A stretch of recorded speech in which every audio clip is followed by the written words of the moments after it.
In this video, I want to show you how to download latest version of QGIS.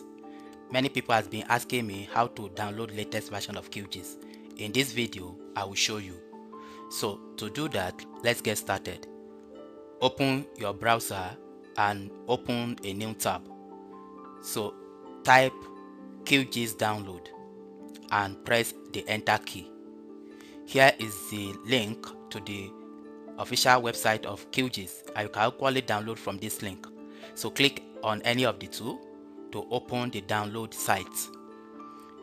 Yes, here is the interface.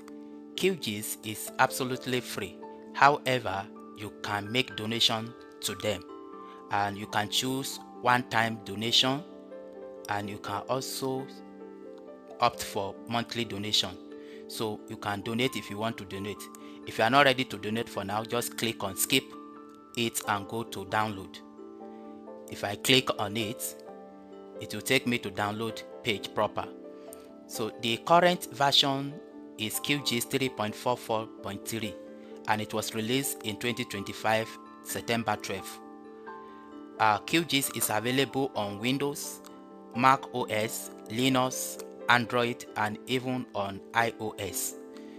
So if you want to download the online installer, here is the link to download it. This installer is the best way to keep QGIS up to date.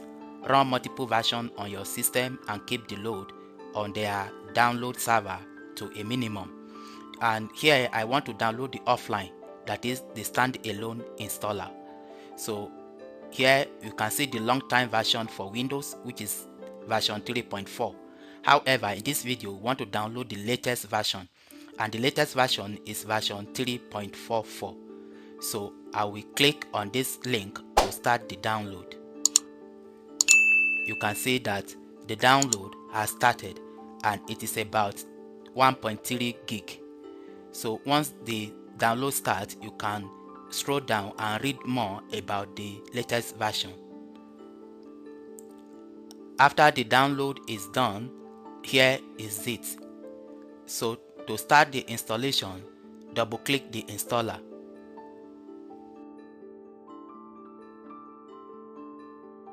It will bring this interface computing the space requirements. After that is done, click on next. Accept the terms in the license agreement and click on next. You can check the create desktop shortcuts and create start menu shortcut if you wish to, and click on next. Then click on install. So the installation has started and it will take some moments to finish the installation. Make sure you are connected to power source. And after the installation is done, you can click on the finish button to exit the setup wizard. So let me close this page, and here on desktop you can see the folder where everything is put. Then you can come to start, and here you will see recently added QGIS, and click on it. It will start the QGIS. Here is the interface of QGIS, and you can start a new project from here. So in this video, I've been able to show you how to download the latest version of QGIS and install it on your PC. Please kindly join our membership to support our channel. Thank you for watching.